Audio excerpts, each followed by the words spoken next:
are live. Hello, everyone, and welcome to Fireside Chat number 71, where we'll be discussing the hashtag #MeToo and male rape victims with Caeruleus Valentinius, or we will just call him K for short. K is a YouTuber who is trying to advocate for men's equality under the law in the UK. He lives in the London area, so it's probably a good deal later over there than it is over here. Thank you, Kay, for joining us on this call. Thank you for having me on. Well, it's nice to have you. And for those of you guys who are in the chat that are watching, if you have any questions for Kay, feel free to send us a super chat. I'll read it live on the air. Otherwise, if I have really good questions, I may just read them. I will be trying to pay attention to the chat as we're going to be talking about Kay's story. So allow me to set some things up. So in the wake of this Harvey Weinstein Hollywood scandal that's broken out, there's been a lot of talk around, people coming forward with their stories of sexual harassment, sexual assault, or even outright rape.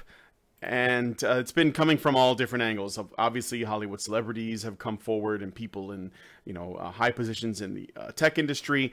But as with all things that relate to, that are sort of like treated as ungendered problems that people everywhere in all parts of the world of all different types tend to face, the direction inevitably gets shifted when feminists and social justice warriors co-opt the thing and they basically make it about them or their little pet projects, little purse puppies, their oppressed groups. So there was this Me Too hashtag, and the Me Too hashtag was essentially a way for people to spread awareness about their own victimization and their own stories. And it ended up devolving into this thing where it was only for the women's, and men that came forward to try to talk about their problems were essentially laughed at, kicked out, otherwise ostracized, called distracted.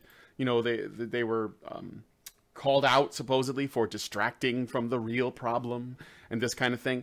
So first thing I guess I wanted to ask is why would I be talking about this Me Too hashtag and then have this specific guest on? Well, because Kay here has actually experienced, well, I guess what you could call rape, right? So Kay, could you tell us a little bit about, well, could you tell us the story of what happened with you? And then, well, I guess we'll just go from there. Yes. One night around about 6 years ago when I was 18, I had an argument with my then girlfriend. The argument was so silly and non-essential that I can't even remember what the topic of the argument was. All I know is I left to walk home. I'd bumped into my quote-unquote mutual friend, who was a friend of my girlfriend's at the time, I know it sounds ridiculous, but it seems like she was out looking for me, because she found me all too easily, like she knew where I was going to be. Mm-hmm. Obviously, had an argument with my girlfriend, was feeling a bit down because obviously I loved her, and etc, etc. So she invited me back to her place to talk about it, because at the time I thought she was a mutual friend. So this is a female mutual friend of you and your at the time girlfriend, correct? Correct. Okay. When she invited me back to her house for some drinks to chat and basically do what friends do, because obviously at the time my own personal friends had their own girlfriends and families, because some of them started young, and so they were busy. So she was all I had to talk to. I went back. We started having a drink, started to have a laugh, and that. After a couple of hours, she disappeared into the kitchen. I thought she was just going to go get a couple more beers because we had just finished them. Obviously, the kitchen was behind us, so I didn't see or hear her coming. Next thing I know, I've got a kitchen knife up against my neck. And she pushed it so far, so hard rather, into my neck. It it's left a little scar on my neck because it drew blood. I'll spare everyone the details, but about 10 hours later, I left because she had finally stopped essentially raping me. I just went home like nothing had happened, and yeah. So she held you at knife point and essentially forced you to have sex with her upon threat of injury. Yeah. And you guys stayed there for 10 hours? Yeah. What? Give or take about 15 minutes. It was, all I know is the sun had come up and it was near midday by the time it had finished. And I'd left my girlfriend's house about 1 a.m. All right. Now, how long ago was this? When I was 18, so 6 years ago. Okay.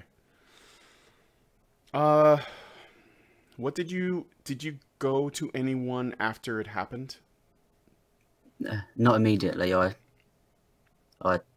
stayed secluded. I stayed secluded so much that the relationship with my girlfriend at the time broke down and we split up. I see. I just secluded myself in my room. Didn't talk to anyone, didn't go out with friends. Did you did your then girlfriend did she ever learn what had happened? Did you ever eventually tell anyone about this? Or is this like video that you made on YouTube sort of like your, I don't know, first sort of actual reveal of this event?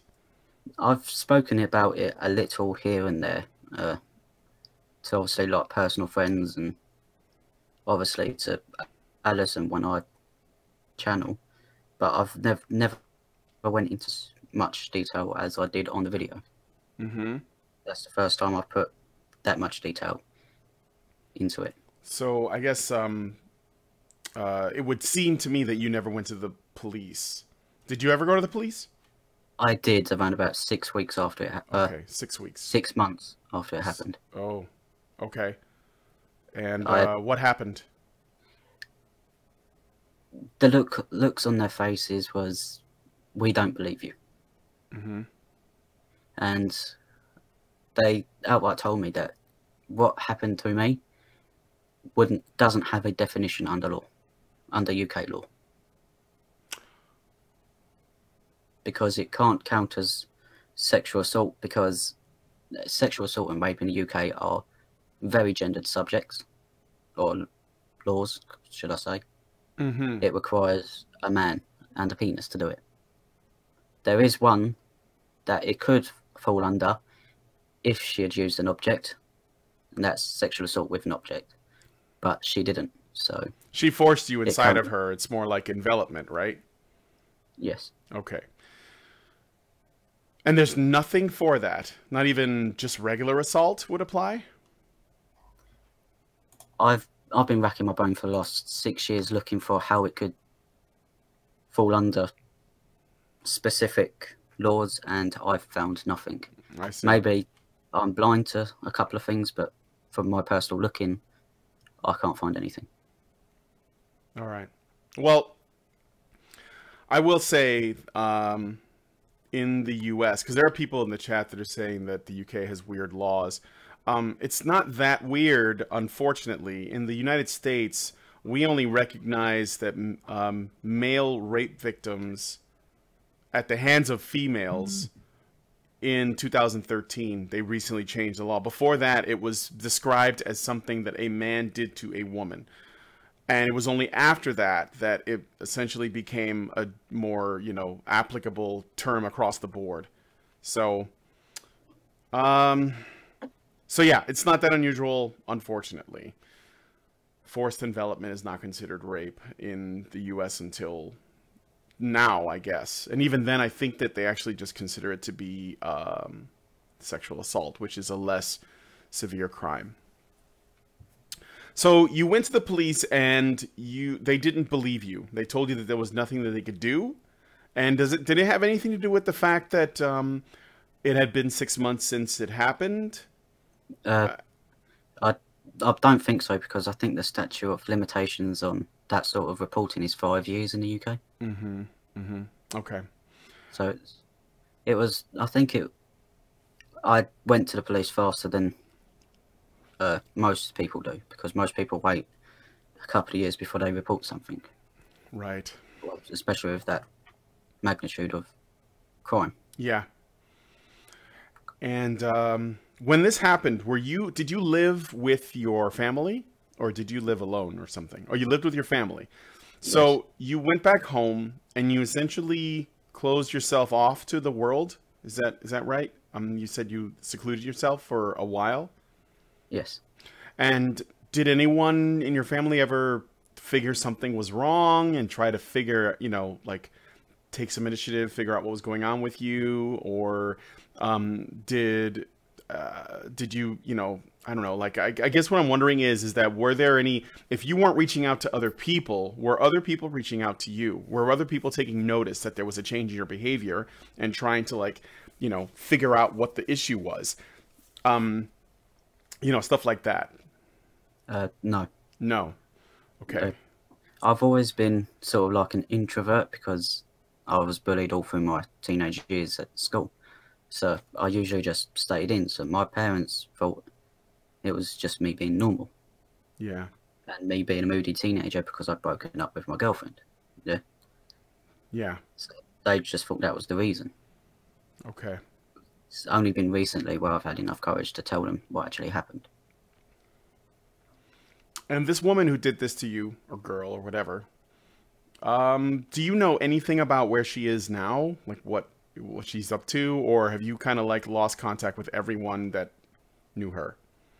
I've distanced myself from everyone from my old area where it happened. Uh-huh. I moved and I've completely blocked all ties. Right. Because I don't want nothing to do with what happened over there. Yeah. Yeah. But is it, do you think it's possible that, like, this was not a one-off for her, and that she could have done this before you and also be doing this to other people after you? Honestly, don't know. She seems the type of person who, if she can't get away with having sex with a man, would do it again. Mm-hmm. She seems the type of girl/woman who would, I'm God's gift to men sort of attitude. Like she can do no wrong. Yeah. Well, yeah, I think that's something of a concern, because she could be hurting other people, if she probably has. And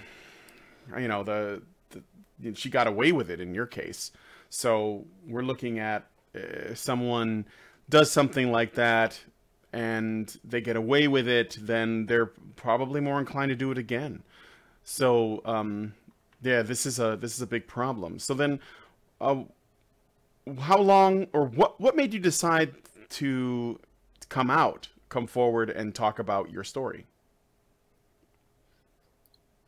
It's going to sound really shallow, but I saw another YouTuber doing it.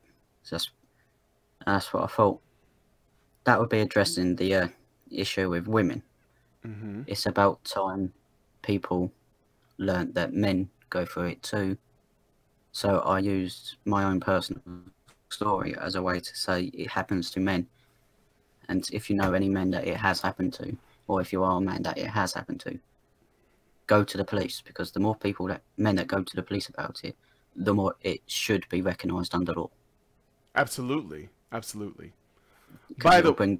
Oh, sorry. Oh no, there was just one other thing as an aside I forgot to mention, guys. If let me know how my sound is. I know that sometimes we have issues with my volume being too low or too high or whatever, but let me know how I sound. I'm looking at the chat, but as an aside, I'm going to go back to the, sorry for that, because that's really off topic, but, okay, everyone says it sounds fine. So, yes, this is the reason why I thought it was important, because, I mean, I can't, obviously, what's done is done, we can't go back in time, but, you know, and you were pretty young at the time, too, but if something like this happens, and you don't go to the police as soon as possible, or go to someone that you can trust and tell them, then, you know, you're, the chances, I think, of the person getting away with it starts to increase over time. And of course, if you never say anything, then other people will inevitably be hurt. And yeah, maybe coming forward doesn't fix anything. Maybe nothing changes, but you can't at least say that you did that. You made that effort. And as long as more people learn about it, then this stuff won't be ignored. Right? Like after a while, you're going to have regular folks that are going to see the stories and they're going to say, why isn't something being done about this? And you have a better chance of, collectively, we have a better chance of making some changes. So this other YouTuber that did this was a woman? Transgender, Blair White. Oh, yeah. Blair White. Okay. Yeah. I saw Blair White's video about it too. So basically, Blair White inspired you to do the same thing. Yeah. Right? So I thought if she can talk about hers, then there should be no reason I can't talk about mine. Mm-hmm. Absolutely. And when you talked about yours, I see that, you know, your channel's not big. It's you know, it's not a big channel, but, you know, you got support in the comments and stuff. But what kind of reactions did you get across the board, you know, positive and negative? Yeah, positive from everybody who is not a feminist, and from everyone who is a feminist. I basically got told to stop derailing the conversation from women. Of course. So your actual experiences, as terrible as they are, you can't talk about them because women might feel left out of the conversation that they obviously dominate. Is that the idea? Yeah, that's effectively the idea. Yeah, yeah. When I was in a Twitter quote unquote spat with someone, and I posted the CDC statistics that show that men are raped just as often as women. It's just not put under rape like it should be. Yeah, like you were saying in your story, the police say, well, this isn't something we have a category for. So does that mean rape didn't happen just because the law doesn't have, you know, doesn't include it in the description? Obviously, that's ridiculous. Yeah. And this feminist came back and said, because I've got a screenshot of it on my phone, call me where there's an epidemic of this, i.e. women raping men. Call me when every man you know has been molested in his sleep by a woman.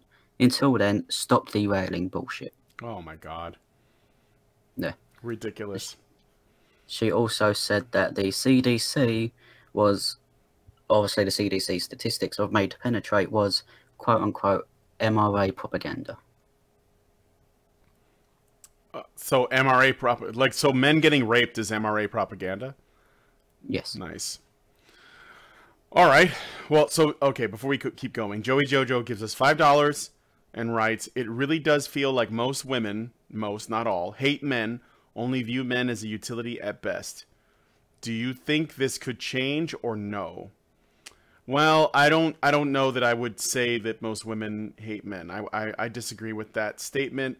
I don't think it's easy to know what most women believe, but I do think that the ones that tend to have the loudest voices, the ones that tend to be, you know, the most sort of vocal about their virtue signaling online, make it look like that's what women feel. So I guess, you know, I could see how you could come to that conclusion, but no, most women don't feel that way. Remember, feminism doesn't speak for most women. They just claim to. And yes, there are a lot of women that will be vocal about their hatred, but you have to, like, keep in perspective the number of women that don't say anything because they disagree, but at the same time, being silent is not the same as being complicit. It's just that there's a lot of social concern people have about whether or not they should agree with a position and be vocally in support of it, or be silent or disagree. And when it comes to left-wing, authoritarian, socialist, constructivist shit, vocalizing opposing opinions against it has shown that it could be socially detrimental. Like, how many friends have you lost online because you shared your opinions? People who you've known. I mean, I've lost friends I've known for years, and it's because I crossed the line, the Overton window, as it were, and I basically express opinions that are unpopular, and people think that it's dangerous, so they distance themselves. But that doesn't necessarily mean that is what most people feel. I just think that most people are silent on it. So I wouldn't agree with that. But anyway, that being said, so these hateful cunts online, they started another hashtag, right? Is it them that did that? The him though, or the him though hashtag? Yes. So what's the him though hashtag? The him though hashtag is essentially feminists saying, yes, it's all well and good that we're saying we're victims too, but what we should address is that him though. Mm-hmm. Obviously, he's to blame. Yeah. I've got on my PC, because obviously I've just recently done a video about it, where I displayed a lot of them, and one of them says, I've got 4 screenshots. I'm proud of women for sharing their stories on Me Too, but we need to shift about how we talk about sexual assault, so I'm starting hashtag him though. Me too, I was sexually harassed, physically and verbally attacked, but what about him though? Who decided it's a woman's job to fix men? Why is the burden always on the woman? I'm done pretending sexual assault is a woman's issue. Your shame is not ours. No sir, hashtag him though, and it's ludicrous to say sexual assault is a woman's issue. Men are victims too, and in a vast majority of cases they're perpetrators. Him though. Mm-hmm. I see a couple too. I went and looked it up. Here's one by someone named @Nicolette. She wrote, "They are all innocent until proven guilty, but not me. I am a liar until I am proven honest. Hashtag me too. Hashtag him though. Hashtag balance to what? NPORC? I don't know what that means. Non-binary people of color. Oh god, non-binary people of color. I'm ashamed of myself that I know that. Oh god. Well, yeah. So sorry, Nicolette, but that's the way the law works. Innocent until proven guilty. That doesn't mean that you're a liar until you're proven honest. It means that we shouldn't just take your words at face value. Otherwise, you get witch hunts. Jesus Christ! People want do you guys really want us to go back to the southern United States in the 1930s, where a white woman can just say she was raped by a black man and they just go and string him up because my fucking innocent until proven guilty? Is that really what you want? I mean, think about it. If you do the maths, obviously this is going from United States statistics. Around about 93,000 people, I won't say women, I say people, are raped per year in the United States. Obviously this is excluding prison.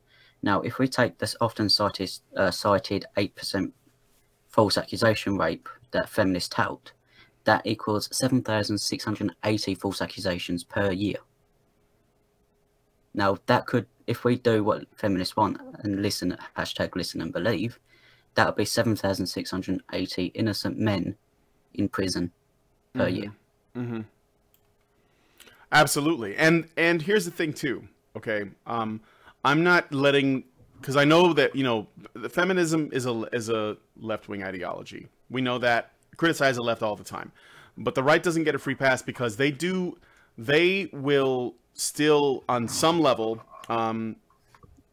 there are pundits on the right that often ignore the whole innocent until proven guilty thing too. As an example, while they don't have a problem jumping on the let's all bash Harvey Weinstein train, which, considering there's really strong evidence against him, that's completely fair, as well as Roman Polanski. But when it comes to sexual accusations against guys like Bill Cosby or Donald Trump, if they don't like him, if they're like never Trumpers or whatever, then they will treat that as though these are real things. And in fact, Bill Cosby is basically considered to have done everything that, you know, he's accused of, even though it's not it hasn't been proven, and he hasn't suffered any consequences because they can't prove it.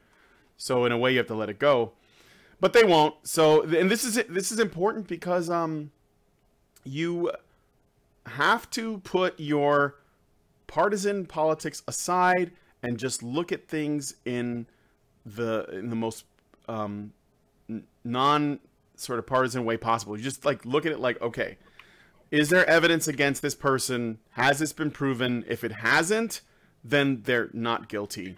Let them go. Stop talking about it. It's a done deal. I mean, you can speculate if you want to, but you have to recognize it's not worth much, because if the legal system hasn't found it, then that's it. It's just true. Okay? If they go to prison, then they go to prison. And also recognize that, you know, this is the reason why I get upset about this. When you say that guys like Harvey Weinstein or whatever preyed on women, you are taking away women's agency in this transaction. You have to understand that in a lot of these cases, this is not rape if the women said, yes, I'll take your fame and money and your instant riches for sexual favors. I mean, assuming that they're, you know, not underage or whatever. There's a victimless crime that happened. It's fucked up. I don't like it, but you can't go around saying this guy's responsible, this chick is innocent. That's bullshit. And I would say the same thing for the Bill Cosby thing. Like, for example, they, and I won't belabor this point because I know it's distracting a little bit from what we're talking about. They said, well, it's been proven that Bill Cosby gave these women drugs. Yeah, sure. That does not mean that they didn't want them. That does not mean that you know, he drugged them without their knowledge. That doesn't mean any of that. That means that they took drugs with him. That means that they chose to do it. Yes, women take drugs. Sometimes they like to do it. Okay? So that's not a guilty verdict. That's not a person preying on somebody else. That's two people coming together and doing whatever they want to do. So feel whatever you want to about what they're doing, but unless it's proven that something was happening without consent, it doesn't exist. So anyway, all right. So going back to this him though thing, or the Me Too hashtag. So you got a lot of pushback for it. You made a video on it. For whatever reason, feminists didn't seem to like this very much. Now that you've done this video and you've kind of like talked about what you wanted to, how do you feel about having done it? Do you regret it? Is it helping you in any way? Is it kind of cathartic at all? What? It's actually helped me in a way to get it out there rather than to suffer, not suffer, but go through it alone. It's actually helped me know that there are people out there that care. So, yeah, in a way, it has been cathartic to actually speak about it. That's good. That's good. And I guess I'm curious. Have you been able to get any help since that, like you know, therapy or counseling of any kind? I tried therapy, but it didn't really work for me. And tell me, can you tell me a little bit about what it was you got and why it didn't work for you? I basically got a therapy because I went into a spiral of depression and drug addiction. So the therapy was to deal with the depression that came from it. Obviously, I got clean myself. I've stayed away from it ever since. But as I was speaking about my experiences, because mostly the people were women, it might have been paranoia, but it sort of looked like they were judging me. So you're saying the therapists or the people that you were talking to, most of them were women? Yes. And so you didn't feel comfortable talking to them, or you didn't feel like you were going to get the help you needed, kind of a thing? Yeah, it was sort of like they weren't really paying attention, just going through the motion. I just did that, but I didn't mean to. Yeah. I didn't mean to do that. No, yeah, that's got to be tough because you know, with your experience being what it is. And the thing is, it might be a lot of people in the therapy sort of business, they get their education comes with, you know, feminist ideology kind of packed in, right? Like packaged as part of their education. So when they go into the profession, they have like, you know, a degree of bias that's been instilled. And it obviously hashtag not all, but, you know, this could be something that either is actually happening to you, or if you have knowledge that that bias exists from academia and it's sort of like informing their, you know, their job and how they do their job, then you might be suspicious that, you know, they don't care. So I can understand why you know, you didn't feel like it was working for you. Was it just sort of, you know, therapy in terms of just like sitting down with a counselor and talking to them, or a therapist rather, or were you also, you know, seeking some kind of medical, chemical, you know, solution, like, you know, pills or drugs or whatever? Well, I've been put on antidepressants, but that's through a different reason. Okay. Which is almost as heartbreaking as what I went through. So that I needed. Yeah. But when it came to the therapy, it was just basically sat down speaking to someone about it. Right. Right. You know, okay, can we go back to the night that it happened? Yeah. Okay. All right. So before I get into that, I'm going to ask the chat again. If you guys have any questions for Kay, just put them in there, and I'll ask him the questions if I see any good ones. I did say a while back. I can't remember who put it. Oh, actually, her name's just popped up. Caitlin Bianchi or something. Just what she said a while back. What advice would you give to men who have been victims of rape or something along those lines? My advice would just be get to the police as soon as it's happened, because here in the UK, the more men we can get speaking about it, the more they might recognise it under law, and the more men we can get justice for in the future. Okay. It's too late for me, but that's what I aim to do, is to get... All right. And Oi Sandera sent you a question too. He says, it's a bit of an odd one, but what drugs did you have issues with? Cocaine. Cocaine is his answer. Okay. And then Kay, does doing things like the interview you're in right now have any therapeutic effect on you? Does it help you heal at all? That's Florida Catfish that asked that. Yes, it allows me to speak about it and get out the negative emotions. All right. Bunny Blackwell. Hey, Bunny. She says, you still live in your head, Kay. You can heal from this. So, Bunny is offering support, as she is apt to do. And I don't see her around here very often, so she was clearly interested in this one. I haven't spoken to Bunny in quite a long time, because obviously the Twitter that she was following of me was suspended. Right. So, okay, going back to that night. So, this female friend. Yes. When you guys were sitting around drinking for hours, did you have absolutely no clue that she was interested in sex with you before that happened? No. Like, what did the conversation even get sexual at all? Because I know that, you know, sometimes with friends, if they have the potential for sexual compatibility, a conversation could get sexual in a teasing and flirtatious way, even if nothing happens. So, you know, I was just wondering if there was any lead up, anything, or did this just come out of like nowhere, and you guys had no history, no sexual tension, nothing like that before?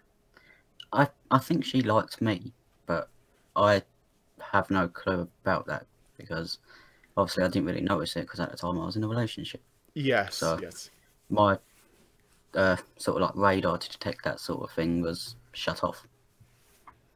Right. Yeah, I mean, it's actually often the thing with guys is they don't know. They usually don't know when girls like them because they keep it pretty secret. But yeah, I'm not really sure that she liked you if if she was willing to do that. Okay, and 10 hours is a really long time. So was it just sort of like like were there breaks? And I'm not making jokes. I'm actually asking questions. Was this like a a marathon or what? Like I don't. I'm having a hard time imagining this. Is what I'm saying. So yeah, you could call it a marathon. Okay. I couldn't climax. You couldn't what? You couldn't climax. Okay, but she just used you anyways. And was there any were there any injury? Did you suffer any injuries from this? Like, did she aside from the cut on your neck? Was there any other violence? No, it was just the knife. Okay. All right. And I have to go ahead. I was about to say I have to grow a beard, otherwise I don't think it's. I think it's faded now, but I can.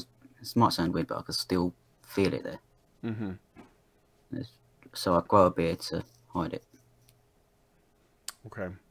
And did she keep the knife like close by, or in her hand the whole time, or did you like just decide to I don't know, was she able to overpower you outside of that, for one? If it hadn't been for the knife, no.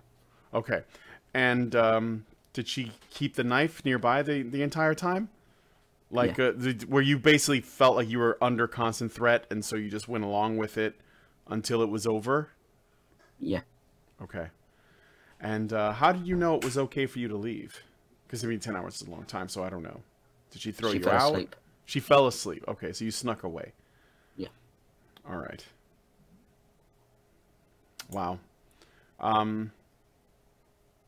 Yeah, that's tough, man.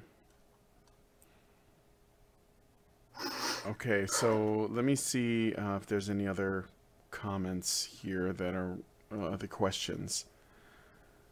Do you feel Schneidel Woods? I hope this is a real question. Writes, do you feel betrayed by your body because the erection happened under these circumstances? No, because obviously it's a natural bodily reaction. Yeah. He said, I would most definitely if I was a man and if I was in that situation. Well, no, yeah, we can't really control that. I mean, women get wet too when they get raped, but doesn't mean it's okay. No. Obviously. I mean, it's a natural... It's going to happen under any circumstances of stimuli. Mm-hmm. It's inevitable. Yeah. Any other questions, you guys? Again, thank you so much for talking about this stuff. It's a pretty wild story. So, but you didn't actually climax, which I guess makes perfect sense. Jax L writes, ask about how the feminists treated him when he went to the survivors group. Okay, so you went to a survivors group? Yes, I did. It was in my natural, not natural, nearest town hall sort of thing. They were holding a survivors meeting, so I went along because obviously what happened to me, and I effectively got told it was for women only and it couldn't happen to men. So, were you the only man there? Yes, I was the only man that turned up. The only man that turned up, yeah. So you went there and they didn't want you there because you were a man, essentially, right? They said this is for women only. Yeah, because it could be, quote unquote, triggering for women to see a man about. Right. And that it can't happen to men. So there was no point me being there. That's crazy. All right, so did you look to see are there any I guess there might not be, but I just have to ask, are there any places that men who have experiences like this can go that you know of in your area? Not in my immediate area, no. I Oh, think okay. the nearest one, if I was to go to one, would be in the Midlands. Mm-hmm. And Okay. obviously, most people don't have the money to get there. Yeah. Right. So no, there's nothing that's terribly useful. Exactly. Not really. All right. So yeah, obviously there is a vacancy. There is a void that needs to be filled. All right. Let's see. The non-professional asks, do hobbies help you? And if they do, what are they? Well, I guess that's a good question. So I want to piggyback onto that question and add, assuming, you know, depending on what your answer to this question is, what kind of stuff do you do to help you, you know, just sort of with this or with all of the issues that come with having an experience like this? I obviously do my YouTube channel, which helps a great deal. It keeps my mind off of it. Mm-hmm. And I like to read studies so that when I do engage with feminists, I can debunk their lies. Mm-hmm. Because I was reading the studies from start to finish is so much more helpful rather than just cherry picking a select paragraph that fits the narrative. Yeah. Like when most women or feminists say that the men perpetuate 98% of rapes, that's what I come back in with. Well, when I ask them a question that they never seem to be able to ask me, is if I state that only women can shoplift, who would the stats show commits the most shoplifting? Mm-hmm. They can never seem to ask. They divert away from the question or change the subject because they know that if they come back and say women, then I've got them. Because when you have rape laws that are gendered to show that only men can commit said laws, of course you're going to have incredibly skewed data. Yeah. Absolutely. Obviously. And so you have your YouTube channel, and you like to do read studies. Anything else? Mainly football or soccer. I like to watch that, but apart from that, I just stick to speaking to friends on Twitter, my YouTube channel, and reading studies and statistics. Okay. All right. Do you like animals? Do you have any pets? 6 cats. 6 cats. Holy shit. Okay. That just thinking about that is making my everything swell up and my nose is running and my eyes are getting itchy. I'm super allergic to cats. I'd probably die if I went to your place. Oh. It would kill me. I'm really allergic though. It's like it's bad. So I can't be around cats. I can't take it. That's why I'm a dog person. All right, so Well, go I'm ahead. allergic to dogs, so. Oh, really? Oh, well, it's a good Yes. thing you're on the TV screen and not in the room. So, Yeah. okay, so somebody's saying, "Do you like turtles?" I like turtles. Everyone likes turtles. Yeah, I don't have a problem with turtles. They're fine. So let's see if there's any other questions. Caeruleus, do you see yourself progressing in terms of dealing with the trauma? If not, what do you think would help? I do feel like I'm progressing. It's getting easier to talk about. Before I used to stutter, stammer through responses and stuff like that because of obviously the memories, but it's getting easier to talk about because being in the men's rights community, there are more people that are willing to listen. Yeah, yeah. The Determined Lad adds another question. Oh, that's a little weird looking. He says, at Honey Badger Radio, hey, I know Caeruleus is okay if Ken have a quick chat with him about COG? COG? Yeah, but I think he means cognitive thought. Oh, cognitive thought. Okay. I guess, does he want to talk to you about, like, outside of this? Maybe? Or I don't know, but okay. if he wants to... He's talking about the YouTuber Cognitive Thought? Yeah. I Okay. think so. All right. Yeah, I like him. He's good. All right. So let's see if there's any other good questions. Give me some good questions, guys. Leslie Maxwell says, on a happier note, the rise of Trapistan, a now offshoot of Kekistan. Will you join the revolution? Yeah, it could seem like fun, so why not? That's right. As long as it's having fun. That's right. All right. Let's see here.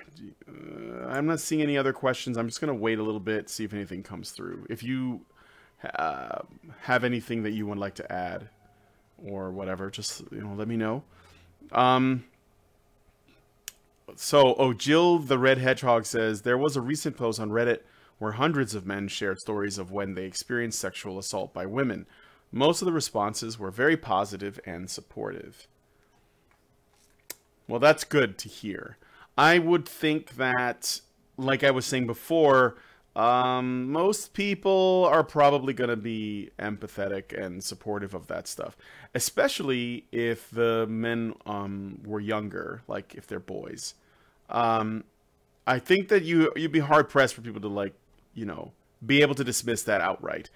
Although I think that a lot of people, again, maybe it's one of those things that it's hard for them to look at and accept as reality. For example, with this whole Harvey Weinstein scandal coming out, it doesn't surprise me that this has been going on in Hollywood for a while because we knew it was. So, what are your thoughts on that? On this whole Weinstein thing?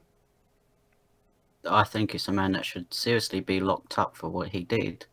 Obviously, the rapes that weren't consensual, but the women that obviously did it consensually should admit that. Not admit, but what's the word I'm looking for? Own up? That's the one. Own up to their own agency. Yeah. That they took part in it, and it was consensual and. They should own their shit. Basically. As Karen puts it, own your shit. Yeah. And yeah, absolutely. Also, it's something to consider is for the people that were victims. Those people should have come forward as soon as possible. This is exactly what we were just talking about. Not doing that is essentially making it to where he's going to hurt other people. And yeah, it's hard to actually see justice done because for some reason, people in Hollywood, they have a lot of outs. I mean, the guy fled the country right after this whole thing broke, and it looked like he was going to get convicted of something. Suddenly, he left for Europe. And then he, I think they gave him, or they put him in, he was doing some counseling or some kind of work because of sex addiction, is what they're calling it. And a week later, as of today, actually, he's out. He's like, well, I'm done with my sex addiction. Ooh, that was rough, And it's like, does he just get to dodge the law like that? I hope not. And again, innocent until proven guilty and everything else, but he has to go through the process. Roman Polanski left too, and there are women in Hollywood like Meryl Streep that praise both of these people. Praise them. She gave Roman Polanski a standing ovation. Mm-hmm. I mean, yes, he should have the innocent until proven guilty on some things, but some of them he has admitted to, so he should definitely go down for those ones. Oh, absolutely. There's no need for the innocent until proven guilty for that one because he's admitted it. They've basically got a confession. Yes. Obviously, he should still have his day in court, but right, he should still go down for those. Yes, and the reason why I bring it up, despite the fact that there is a confession, is to keep in perspective. Because the thing is, look, let's say that a person, doesn't matter who it is accused of rape or sexual assault by 100 people. And let's say that person confesses to raping 10 of those people. The thing he should be tried for are all the ones that can be proven. So just because there's 100 accusations doesn't mean that there's 100 convictions. That's the reason why I'm pointing it out. So, for what he did, because the thing is, when it comes to the internet, people there's a lot of people on there that just want attention, and they will say whatever they need to say to get it. I'm sorry, but it's true. And Hollywood is notorious for that. People in Hollywood want attention. People everywhere want attention. So when an accusation comes out, and there could be some that are absolutely valid and absolutely credible, for every one of those is credible, God knows how many come out that are not credible. And we have to keep those things separate, because people will lie, they will slander, they will say whatever to, you know, either get attention or get revenge or whatever it is they want. And it has to be like, we have to remain clear on what is real and what is not real.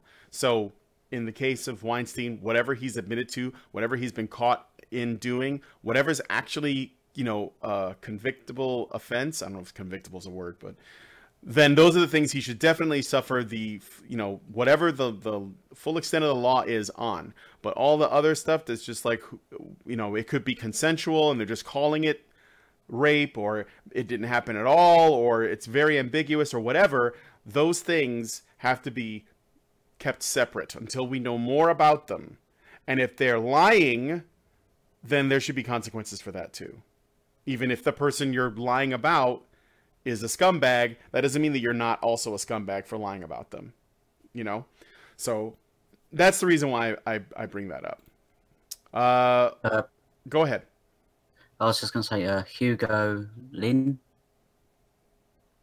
says, do you have any advice for, or wise words for men who are going through the same shit as you did, or even those faced or are facing sexual harassment? Tell somebody. Go to the authorities to tell somebody it's happening. Because the quicker you can do that, the quicker that person will be... yeah. I keep getting my words jumbled up. Could be jailed for their crime. Or arrested. It's tough because, you know, men are less likely to complain. Men are also generally less likely to find something as offensive. Like, they're less likely to be upset by that stuff.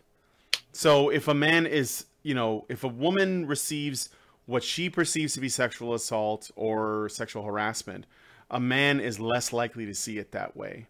I mean, technically, I've been sexually assaulted multiple times in my life. Not like raped or anything, but you know, what's sexual assault according to the way a feminist would think of it, or the way many women would think of it. Like, you know, I remember once when I was 18, I was walking home from school, and it was a long walk. I wanted to do this a long way, and it was really late at night too for some reason. Oh, because I was at my girlfriend's house, and she lived close to the school, and so I left there, and it was pretty late, and it was at night, and I was walking through this kind of sketchy part of Chicago. I know, we have those. It's crazy. And there was a prostitute that approached me, and I didn't know, like, where I was walking through was prostitutes all over, and there was this disgusting pregnant prostitute that walked over to me and grabbed my junk and offered services. And she just kept grabbing my junk. Like, she just held on for a good minute while she offered my services. And I just said, no, I'm sorry, I don't have any money, no thanks. You know, I tried to be as polite as, but it was really awkward. And she eventually said, I believe you, and walked away. Now, technically, people would say that's sexual assault, but I didn't see it that way. I thought it was really awkward and weird, but I didn't, you know, I didn't find it, I guess, you know, an offense that I should make a big deal out of. And that's what I'm getting at, is that most of the time when this stuff happens, to where men get propositioned by people they don't know, or, you know, they get maybe, you know, their boss hints at, you know, sex for favors, or whatever. You remember that? Yeah, I just dug that one up from like 2014. Checks for favors, and then, you know, they more likely to essentially say, well, you know what, that was awkward and weird, but I'm not gonna, like, you know, I'm not gonna go to the cops about it. I'm not gonna make a big stink out of it. I'm just gonna get on with it. And women are sort of the opposite. They actually are more likely to make a big thing out of it. even if it's not much of a thing, or even if they just read into it too much. And I don't think that that's a bad thing. I think that it just makes sense. You know, women tend to be risk averse. They tend to, you know, desire security over freedom. They tend to want to make sure that their environment is safe. And it makes sense, evolutionarily speaking. So I have a couple of questions that I scrolled back up to find. Okay. One was from Jax. Ask him about the Parliament response to the recent UK petition. I find it absolutely disgusting because obviously it should be treated the same under law regardless of gender. 100%. I think their response to not change it for the fact that under the current definition that women don't do it a lot, because that was effectively the reason, the fact that women don't, the majority of men, or the majority of rapists are men, they will keep it a crime that requires penile penetration. Well, under the current laws, women can't do it, so that's where you get the skewed data that I was talking about earlier. And you've also got another one from Caitlin. Do you find feminists as the major reason men are not taken seriously, or because men can't, men handle more, they're less likely to report? As the hashtag #MeToo alluded to, it's men will say about it if they get a chance to. It's just that when we do get the chance to, we're told to stop derailing, we're told to stop taking the conversation away from women, so basically go to one side while we deal with the women's. All right, good answer. Thanks for that. I missed that question. I managed to catch him just out of the corner of my eye. All right. Let's see if there's any other questions. I'm going to scroll up a little bit. Majaime says, been groped and felt up on by rando Japanese women while living there than I can recall in numbers. Really? Wow.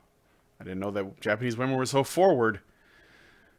And let's see. Oh, I'm sorry that happened, dude. Or maybe you're not. I don't know. J. Willie series says, why do intersectional feminists always mention that men are more likely to commit rape, but still ignore that the same statistic says that white men are less likely to commit rape than other men? Well, because that's not convenient for the narrative, you know. Intersectional feminists can't do that. I mean, otherwise they'd be talking about, I don't know, the Congo. I hear rape's a problem there. Almost as bad as college campuses. Almost, but not quite. Okay, so I got something. Oh yeah, tag us in the question. That way I'm more likely to see it. Rambam 3000 says, and then Brian went home and washed in Clorox. I did shower immediately. It was she didn't go down my pants, thank God, but it was still really weird. It's still something you don't want to No. You feel dirty afterwards. Let's see. I'm not seeing much here. Oh, Jax L says, no random man has ever grabbed me by the pussy. Hashtag not me. Well, don't feel bad. It's normally, I think lots of men probably want to. They just don't do it. They hardly any of them really talk about it. I mean, I only know of one instance of somebody talking about it, but it was a blip on the radar. Nobody really cares about that. Joshimo says, does sharing your story outside of men's rights scare you? Or is it merely that you have just been consistently ignored or sidelined by feminists? It doesn't scare me. It's just, as he said, I've been constantly sidelined and ignored by feminists. I mean, I want to bring the attention to it happening to men so that people, including feminists, understand that it's not a gendered issue. It's a human issue that we need to address. And you can't address the whole problem by only focusing on half of those affected. Yeah. All right. And Agent Smith asks, oh, crap. Does it ever stop feeling like you are under threat if you speak up about it? No. There will always be some feminists that will take kindly, take the opposite. Take issue?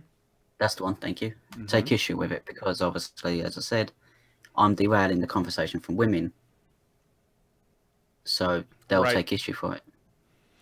Yeah, and like, well, we've talked about the hashtag Me Too thing. It's actually the Me Too thing is actually really annoying because it's almost like every time something happens, somebody wants to turn it into a feminist issue.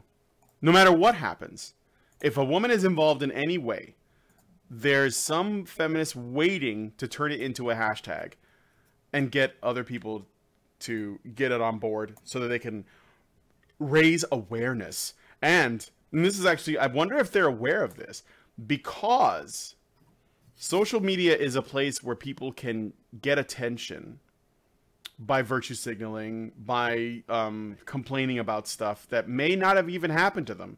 And because women are more likely to complain about anything, because this is in their nature to do that, then you're going to get a large reaction no matter what. Because you're essentially taking advantage of women's propensity to complain, which is just the fact. It's not sexist, just the way they are. And social media's ability to give attention to people that tend to be vocal and virtue signal and shit like that. So when you combine those things together, and then you're also like, there's always that chance that, if your tweet could end up on like some video someplace on some like ATTN video or some Mike.com thing or Vox or whatever, then people are even more inclined to make a tweet, and they want to be the cleverest, and they want it to have the most impact or be the most emotional or the most, woke or whatever, And so you just end up with something that is likely really, really artificially inflated. But it doesn't matter because they don't care about the truth. They just care about what's going to, make the most impact. What's going to trend, what's going to become viral, whatever. And it's actually kind of sad. And so when you have real people that really want to talk about their problems, they get drowned out by all this shit. Like, I would imagine that there's probably a large number of real rape victims that are not using the hashtag at all because they find that it actually trivializes their experience and it makes it like something less important, right? Yeah, I mean, my tweet where I said that because I'm often told I'm derailing women when I speak about it, I made a video on what I went through. That had over 30,000 impressions on Twitter. Now, I didn't expect it to do that. I was basically tweeting it out for my friends, not friends, but my followers. Yeah. I obviously asked, not sure if you know him, but Bunty King to obviously retweet it because I just wanted to raise awareness, and it blew up from there. Now, I didn't want it to blow up. It's just, I just wanted it to be seen a few times so that if there weren't any men amongst them, they could take the advice in it and go to the police. Now, I am glad it did blow up, but in a way I didn't want it to, because I don't want to be seen as someone who did it, who put my message out there for attention. If that makes sense. No, it does make sense. It does make sense. Oh, that's good. No, yeah, I follow you. This woman, by the way, this woman who did this to you, was she about your age? A couple of, I think about a few months older. A few months older, so about the same age. Okay. Yeah. If you, and I'm just this out of curiosity, if you wanted to sort of track her down or find her, do you think you could? Like, are you so disconnected that it's be impossible? I'm so disconnected, I've purged her name from my brain. Okay. And I couldn't even begin to try and figure out what it was. All right. I've buried the memory of that so deep, I doubt it could resurface. Okay. But if I could remember the name, then yes, I would track her down and effectively warn others about her. All right. Okay. Yeah, I was just curious, I guess, thinking, I know it's been way too long at this point, but, yeah, I don't know. I just, cause, I'm afraid that, if she's out here and she's probably done this to other people, hopefully someone else speaks up, and I guess that's why we're talking about what we're talking about. So, all right. Joshimo has another question. Do you feel like elaborating on your drug addiction? And what was your solution, if you wanted to elaborate on that? My drug addiction obviously spiraled from what happened. I took it to numb my brain effectively, so I couldn't remember it. And as with any drug, it got addicting, so it spiraled into a full-blown addiction. Mm-hmm. And to get off of it, my mum recognised that I was on it, so she basically helped me go cold turkey, and I escaped it that way, and escaped the addiction. Yeah. Yeah. Well, yeah, sorry about that. And what was your, oh, I'm sorry, what was the solution? Basically, the solution is, if you feel like you're addicted, get some help. If it's not from counsellor or anything, just from a parent or something. Mm-hmm. Did you have to wean yourself off, or did you just go cold turkey? Cold turkey. Okay. Jax L asks, you said others should go to the police, but as you know, the police won't do anything, so why go to the police? I try to word it in my videos, so that, but in effect, is the more men we can get going to the police, the more that they'll see it actually happens. So the more they'll be able to look into it, and the fact more we'll be able to influence law changes to get it into law that women can rape men, so that when a man it does happen to a man and he does go to the police, it counts as rape, so that he can get justice. Yeah, make a big stink out of it. Go to the press, maybe. I don't know. Try that.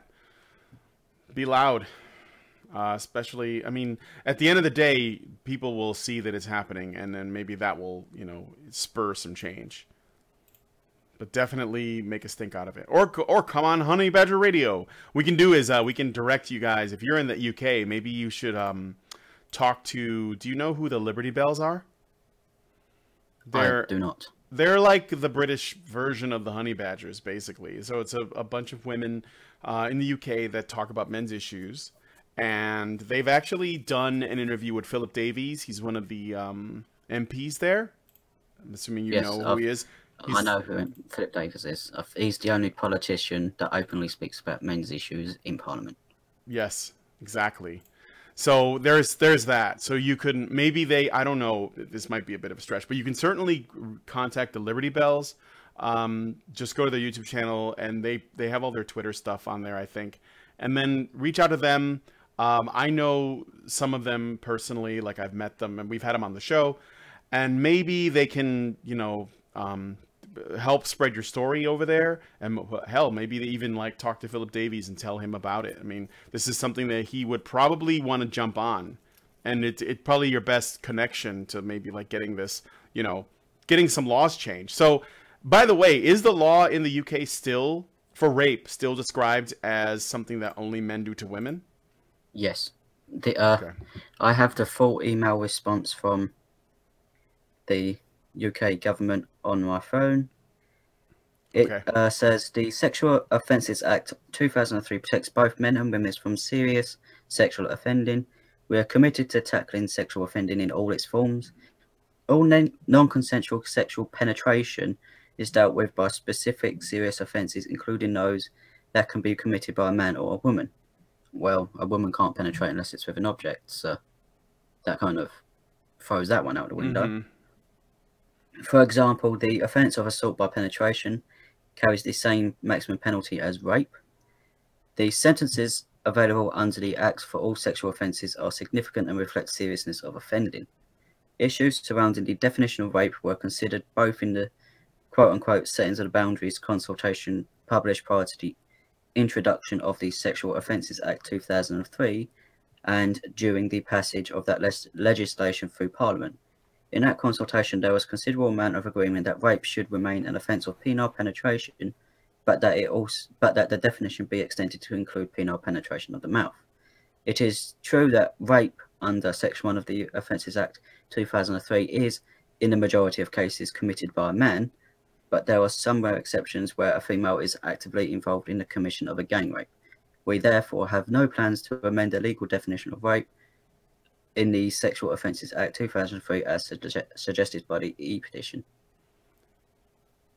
So that's how they get out of it, out of changing it by saying that the current law works and it shows that men only do it, so we can't. So first you describe rape as something that only a man can do, and then surprise, surprise, only men are doing it. Yeah, that's what I mean by you get skewed data. It's like when I say for feminists, if I say only women can shoplift, who would the shoplifting stats show commits the most shoplifting? Yeah, obviously. It's ridiculous. Oh, God. All right.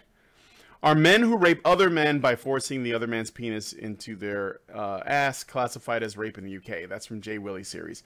Yes. Well, that's the interesting point is here in the US, we would consider it rape. As long as the man is committing it, it's rape. Yes, that's how it's worded. Yeah. So it's still rape. And if it's happening, when people think of that kind of stuff, for whatever reason, they only consider it to be rape if it's happening in a prison. And when that's happening, it's okay because that guy's in prison. He probably deserves it. It's the weirdest thing. It's like there's a rape culture when it comes to prison rape. It's like when a man goes to jail, that's not the punishment. That's not enough. He also has to get dicked down by some, guy on death row that doesn't give a shit about his life. And then that's considered part of the punishment of going to jail, is actually getting raped. That's why we joke about it so much. So weird. It's almost like we don't care. And when a lesbian forces herself on another lesbian, with objects or fingers or whatever, I think at least up until 2013, it was just sexual assault. It's still sexual assault here in the UK. Yeah, so that means that lesbians can't rape. Yes, that's effectively what we try to do when we get it changed. It's not just to benefit men who are victims of women. It's also to benefit women who are victims of women. Mm-hmm. And considering the high rates of domestic violence that happen between lesbian couples, it wouldn't surprise me if we made the laws universal so they could apply to anyone of any sexual orientation, male or female, and then find that the number of lesbians committing acts of rape on other lesbians and other women, maybe women that aren't lesbians that they just really want to have sex with, you might find that number to be, I don't know, a bit higher. But we won't know unless we define the terms correctly and we apply the stuff universally. Well, yeah, I mean, they did have universal rape laws in India, and it was relatively 50-50, perpetrators and victims. Obviously, perpetrators being women and victims being men, it was relatively 50-50 to that of women. Quote-unquote feminists, because I'm not sure if they call themselves feminists, but the equivalent over in India petitioned and won against the government to get rape a crime only perpetrated by a man. Yep. Yeah, it all makes sense. And I don't think India is a special case, so I'm guessing that that's probably more likely everywhere. Yeah. Joey Jojo gives us $5 and says, "How about that male privilege, though? Am I right?" Yes. Hashtag him. Great. Hashtag him, though. It's so great. Yeah, it's so great. I never have to worry about being raped because apparently I can't be raped, so that's cool. Anyway, are there any other final thoughts? I guess we should probably... Oh, no, that's the same old question. I guess we could just wrap it up. We've talked for about an hour and 20 minutes. Is there anything that you wanted to say or any questions you have for us? Just one that I noticed quite a while back. I can't remember who said it, but that's what I said. Would you consider doing a rant zerker if Honey Badger invited you. If Honey Badgers want me on anytime, I'll happily come on. Okay. I'll definitely send the word to Allison about it, and yeah, let her know. So Rancirker, that could be fun. So yeah, I have you on. We're connected on Twitter now, so yeah. Excellent. Well, thank you so much for sharing your story with us. Thank you for having me on. Oh yeah, no, it was great. I want to thank you guys for coming on and watching. Please leave a comment in the low bar with regarding to what we were talking about. Leave your thoughts on anything. If you agree, disagree, if you love us and hate us, whatever, please leave a comment. We always look at them. In addition, I want to thank Jax L for sending me your way, or sending you my way, whatever. Either way, but essentially sending me this video so that I could see it, because I wouldn't have seen it otherwise. So thank you, Jax. And yeah, but be sure to like, subscribe, share the video, and also talk about this on Twitter too. Distract as much from the conversation as need be, because apparently, it's at the very least you'll trigger some people that don't want that, but hopefully you'll actually get some other people to think. So. And use their brains for a change. So thank you again for joining us on this episode of the Fireside Chat, and we will talk to you guys next time.